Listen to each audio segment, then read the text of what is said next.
Hello, students. I hope that you are good, well, and fine. In today's session, we will be seeing the or continuing our topic increasing and decreasing of functions. Okay, using derivatives. Okay, let's see. So, in today's session, we will be mainly continuing our topic of increasing and decreasing. Okay, using the derivative. So now theorem.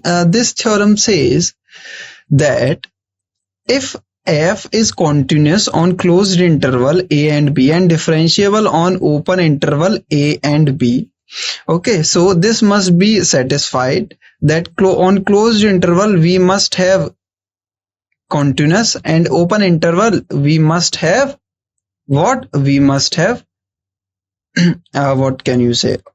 Differentiable. Okay, then you have three things. One, f is increasing in closed interval if f prime x is greater than 0 for every x in the open interval.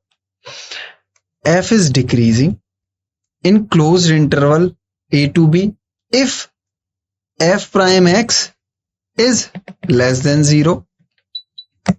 Okay, now what? Now f is constant function. F is constant function in closed interval a b if f prime x is 0. If f prime x is 0 for each x in open interval a b. Okay, this thing you have to conclude from this theorem. Obviously, the main elements are when f is continuous on this closed interval and f is differentiable in this open interval. Okay, we want these two things to be fulfilled. Then only we can talk about the f prime x greater than 0, f prime x less than 0 and f prime x equals to 0. Okay, okay, let us move to the proof. So take any two values, distinct two values, okay, distinct two values from this closed interval AB such that x1 is less than x2, okay. Then by MVT, the MVT means mean value theorem. What is mean value theorem? Mean value theorem says that if you have what? An interval, and mean value theorem says that if you have an interval, okay, and from that interval you are having what? 2 points x2 and x1, then f of x2 minus f of x1 divided by x2 minus x1, then there exists a c in between these 2 points x1 and x2 such that f dash of c is equals to this thing. Okay, f dash c is equals to this thing. The MVT says this. Okay, so by using this MVT theorem, the statement of MVT just says this. By using this, so by MVT there exists c in between x1 and x2. Yes, okay, so from this what you can say that for using this thing you can rewrite or arrange thing like this: fx2 minus fx1 is equals to f prime of c multiply with x2 minus x1.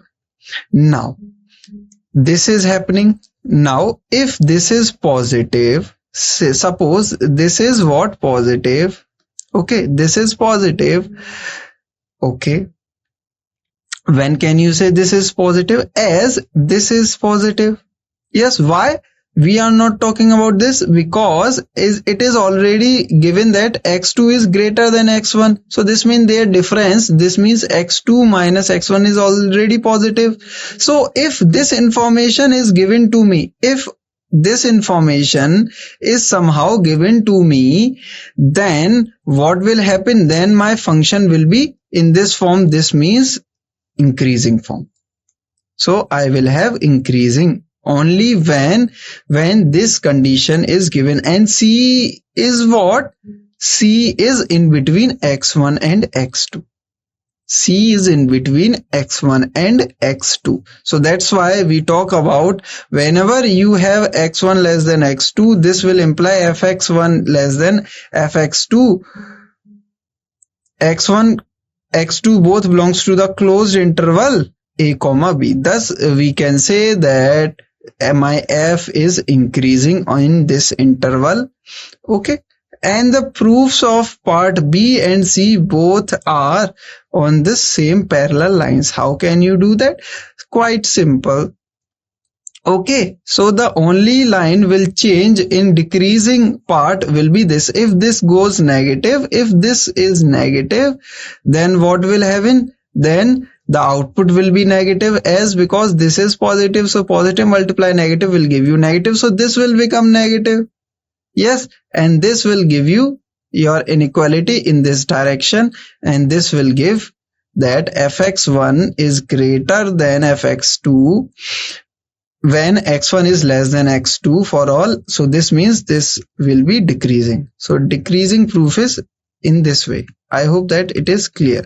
So decreasing proof. Now I am leaving the C part for you. Okay, clear? Okay, let us move to next. Now remarks. There is a more general theorem which states that if fx is greater than 0 for x in interval excluding the endpoints, okay, and f is continuous in the interval, then f is increasing. Similarly, if fx is less than 0 for x in an interval excluding the endpoints, okay, excluding the endpoints and continuous in the interval, then f is decreasing. Simple? Okay, I hope that it is clear to you. Okay, if you are getting confused in theory, don't worry. When you see the examples, you will get to know that it is very simple. Okay, for example, this. Here we have to show that fx is equals to x cube minus 3x square plus 4x is equals to increasing. This means we have to show that f prime x is equals to positive. So how you are going to show that? Very simple. What will be the f prime x? What will be the f prime x? F prime x will be 3x square minus 6x plus 4. 3x square minus 6x plus 4. So it will be f prime will be 3x square minus 6x plus 4. And what is this, positive or negative? If you try to see what will happen, then it will be, let us just analyze it. It will be what? Parabolic. Yes, it will be the graph for this 3x square minus 6x plus 4 will be parabolic. If you find the discriminant will be d square, which is 36. 6 square means 36. So 36 minus 4. What is your 4? 4 is 4. Just 4a means 3 means 12. 4ac, c means 4. So this means 12 times of 4, you will get what? 12 times of 4. This means that it will be 48. So 36 minus 48, this means discriminant is negative. So discriminant is negative means that either my graph is completely positive either my output for this function will be always positive or always negative, this thing. So now how we are going to get that this is positive or negative? Quite simple. Put any value, put a 0. So what you get? X is 0, then you are getting positive value. So this means your graph 3x square minus 6x plus 4 for this will always be positive. So this means positive for every x in R. This means this function is your always increasing on R. Okay, this function is increasing on R. I hope that it is clear. Why we said that whenever you have derivative is equals to some quadratic expression, whenever you have some derivative is equals to quadratic expression, then find the discriminant. If discriminant is either negative, if suppose discriminant you found is negative, then you will have two possibility. Either your graph output will be negative or completely positive. So put any value, put every time 0, and if it is positive then your output is positive, if it is negative then output is negative. This only happens when your discriminant is negative. Okay, then only you can say that. What if your discriminant is positive? If discriminant is positive, then you will have two cases, where in first cases some part of your graph will give you positive output or some part of graph will give you negative output. I hope it is clear to you. Okay, so I hope the solution is very clear to you. Directly just find the derivative and you get your answer to be positive. Okay, the derivative is 3x square minus 6x plus 4. The discriminant is 0. That's why it is increasing. Okay. Now another example. Prove that the function given by fx is equals to cos x is decreasing on 0 to pi interval. So how you are going to prove that?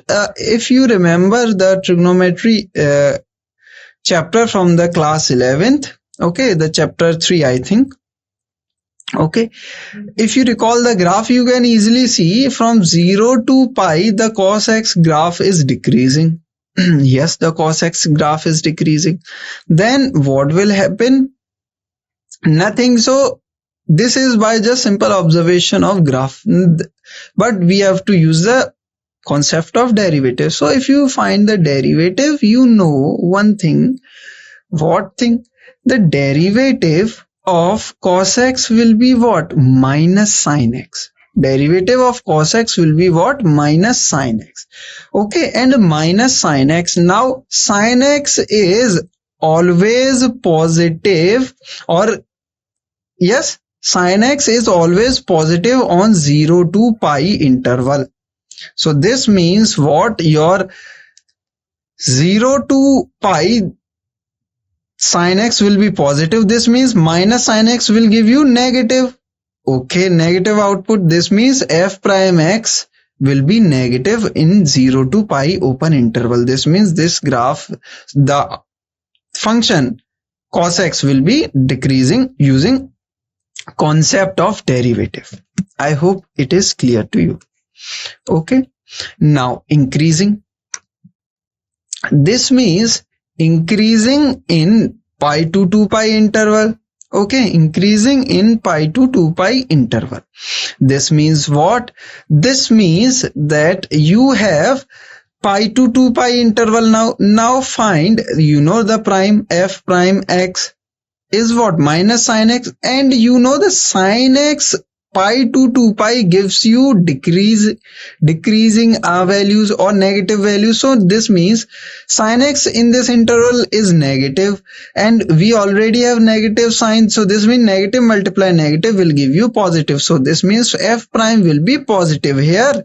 So f prime will be positive here. That's why it is increasing. F prime here is negative in this interval. Okay, now for this neither increasing nor decreasing, 0 to pi interval. Okay, why I am saying neither increasing nor decreasing in 0 to pi interval? Because in 0 to pi it is decreasing, in pi to 2 pi it is, sorry, in 0 to pi cos the function is decreasing, and pi to 2 pi it is increasing. So first half of this interval, my function is decreasing, and second half of this interval my function is increasing. That's why we are saying neither increasing nor decreasing, because it is not following one complete thing. It is following half things, which is decreasing and increasing. Okay, clear? I hope that it is clear to you. Okay, let us move next. Now, here we have to find the intervals in which the function given is increasing and decreasing. Okay, so first of all, we have to find the f prime x. What is f prime? F prime is 2x. F prime is 2x. Okay, f prime is 2x minus 4. 2x minus 4. Then how now? F prime is 2x minus 4. So far so good. Let me just write it for you. F prime is 2x minus 4. Okay, then for increasing you must have condition that this prime must be greater than 0. Now for what values of it will be greater than 0? Quite simple, when x is greater than 2. When x is greater than 2, then it will be increasing. Okay, when x is greater than 2, it will be increasing. Why? Because put any value x greater than 2, this will be greater than 0. When x is less than 2, it will be decreasing. If you put any value less than 2, suppose you substituted 0, so what will be the output for f prime? F prime will be negative, which is minus of 4. I hope that it is clear to you. Now, okay, I hope that it is clear to you. Okay, very simple to answer. Yes. Okay. So in such type of question, whenever you are asked to find the interval of increasing and decreasing, or you are asked at what interval it is increasing and decreasing, clear? Or if you are asked is the given function is completely increasing or completely decreasing, then you have to just follow the simple steps, which is find the first derivative and then find the values where you are getting the first derivative positive and negative. Okay, if getting positive means increasing, if getting negative means decreasing. Clear? Okay, let us move next. Now here the same question is there. We have to find the interval. So first step is to find the derivative. So first derivative will be 12x square minus 12x minus 72. Now if you want to take 12 common, then what will you get? So taking 12 common, what will you get? You know what you know, that okay, so 12 6, if you try to find 12 times 6 will be 72. Yes, 12 times 6 will be 72, so it will be this thing. Okay, clear?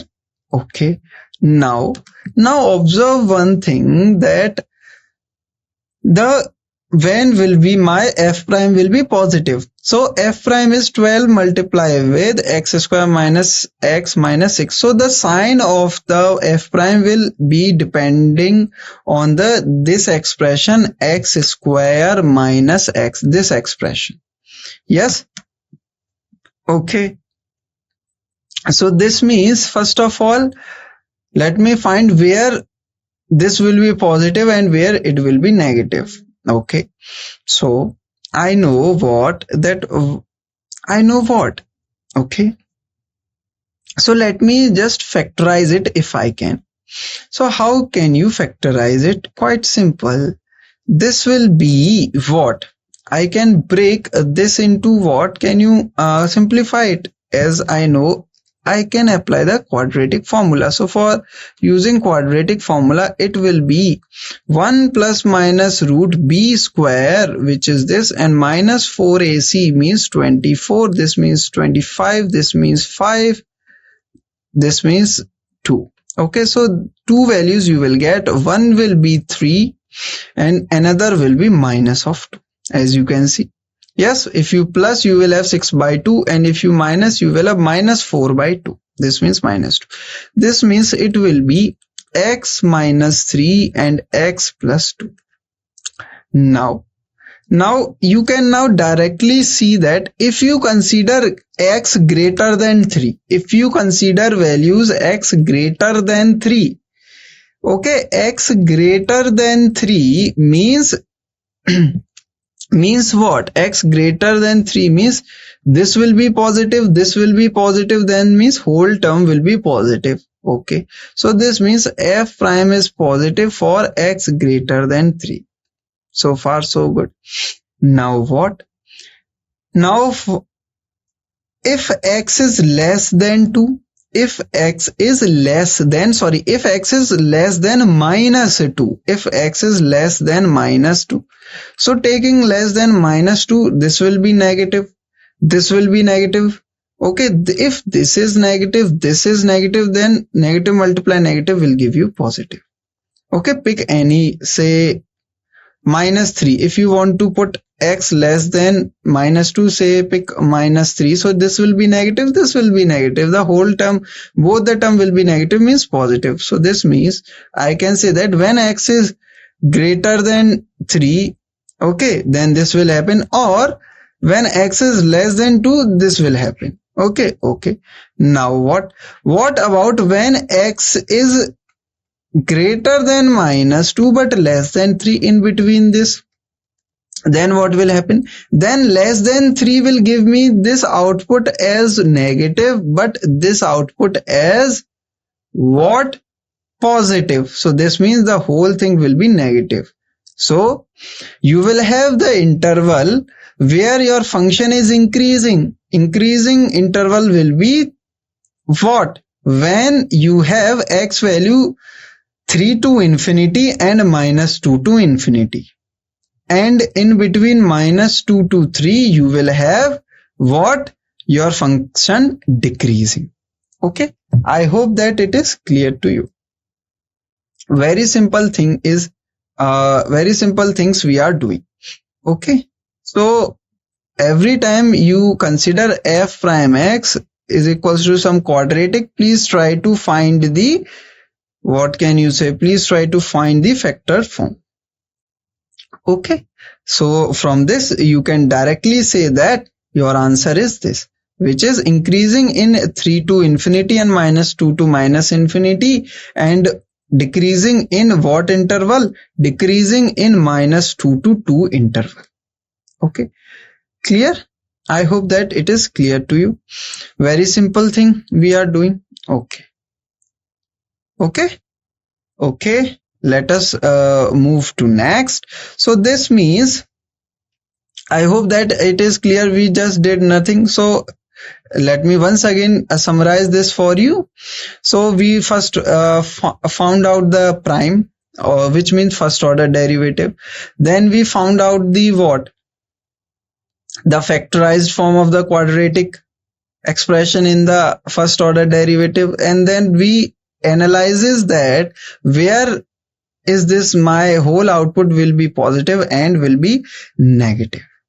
Okay, I hope that it is clear to you. So at interval 3 to infinity, you will get what? Increasing. At interval minus infinity to minus 2, you will get increasing, but there is only one interval where it is decreasing, which is minus 2 to infinity. Okay, clear? Okay, let us move to next. Now, what about this? For this, as you can see, first of all, find the f prime. So finding the f prime, you will get what? Finding the f prime, you will get 3 times of cos x. Simple. 3 times of cos 3x. Simple. Okay, 3 times of cos 3x you will get. Then what? Let me just write it for you. So it will be f prime will be 3 times of cos 3x. Okay, you have to analyze in this interval only, x going to 0 to 90 degree or 0 to pi by 2. Then what will happen? Quite simple. Then you have to analyze this, that when will be this positive and when will be this negative. Okay, clear? Okay, so how you are going to analyze this? Very simple. You know that when x is in this interval, this means 3x must be from what? 3 pi by 2 to 0 to 3 pi by 2. Now what will happen? Now you all know you all know when 0 to this will happen, that this 3x, let me just draw it, the graph. Okay, let me just draw the graph for the 3x cos x. First of all, cos x graph will be this one. Okay, cos x graph is just this one. Okay, if you try to see, it is 0 to pi. Okay, so what can you say? It is what this point is pi by 2, this point is 2 pi. Okay, sorry, 3 pi by 2. This is cos graph. Now what about the cos 3x graph? So cos 3x graph means what? If you think what your graph will do, what your graph will be now, if you try to see. Okay, so when it will be 0, if you try to see, cos 3x will be 0 where? Cos 3x will be 0 where? You all know cos x will be 0 at where? 3. This means this 3x must be the odd multiples of pi by 2. Yes, so this means what is happening? This is happening. So whenever x is this will happen. Okay, so we all know that some of the values are 1 by 3 multiply with pi by 2. Okay, another 3 pi by 2 means just pi by 2. Okay, clear? I hope that it is clear to you. And simple. So if x is pi by 6, then it will be 0. Okay, so your graph for this will be if x is pi by 6. If x is pi by 6. So you know pi by 6 is less than. So your graph will be shrink. So pi by 6. So this graph is for cos 3x. Cos 3x. Now this will go to this. At pi by 2. At pi by 2, what you will get? If you try to see, if 3x is equals to pi by 2, then x will be pi by 6. Yes, x will be pi by 6. Okay, x will be what? Pi by 6. Okay, clear? So what will happen? So what I just concluded, forget this. So what I concluded is this, that if cos 3x is 0, this means x must be pi by 6. Clear? X must be pi by 6, x must be pi by 2. At these value, my graph will give you the graph will give me you the output as 0. So this means your graph will be like this form. Okay, this is what? Just pi by 2. Pi by, so this point is pi by 2. This point is 3 pi by 2. Your graph for 3x will be of this form. Shrink. Okay, like this form. Okay, now I hope that it is clear to you. Okay, simple. As you can see, okay, if okay, so far so good from now. Okay, now observe that what is happening here. What is happening here? That if you consider by looking the graph, that the interval, if you take 0 to pi by 6, if the interval you take 0 to pi by 6, your graph is decreasing. Yes, your graph is decreasing. Okay, now your graph is decreasing, as you can see. Okay, your graph is decreasing in this interval. Okay, clear? Oh, sorry, not decreasing. Okay, sorry for that, forget it. Okay, so in this, for 0 to pi by 6, in this interval specific 0 to pi by 6, what is happening? The cos x output is positive. Yes, cos 3x is decreasing, cos 3x graph is decreasing, but what I am asking is that it is giving me positive value or negative value? It is giving me positive value. So this means f dash is positive in what interval? 0 to pi by 6 interval. 0 to pi by 6 interval, it is giving me what? Positive value. So it is increasing. Okay, Okay, I hope that it is clear to you. Now, what is happening is that if you move pi by 6 to pi by 2, then output is negative. If you move pi by 6 to pi by 2, if you move pi by 6 to pi by 2, then my cos 3x value is what? If you can try to see that what is happening, pi by 6 to pi by 2, my output is negative, so this means this will be negative. So in this interval my graph is decreasing. Okay, so in this interval my graph is decreasing. Okay, I hope that it is clear to you. So from this what can you show? So increasing at 0 to pi by 6 open interval and decreasing at pi by 6 to pi by 2. Okay, I hope that it is clear to you. We just used our theorem. Okay, simple, clear. Okay. Okay, so this means you can finally answer that increasing on closed interval, okay, by using your theorem, increasing on closed interval 0 to pi by 6 and decreasing on closed interval pi by 6 to pi by 2. Okay, I hope that it is clear to you. So that's it for now. Okay, I hope that you understood it.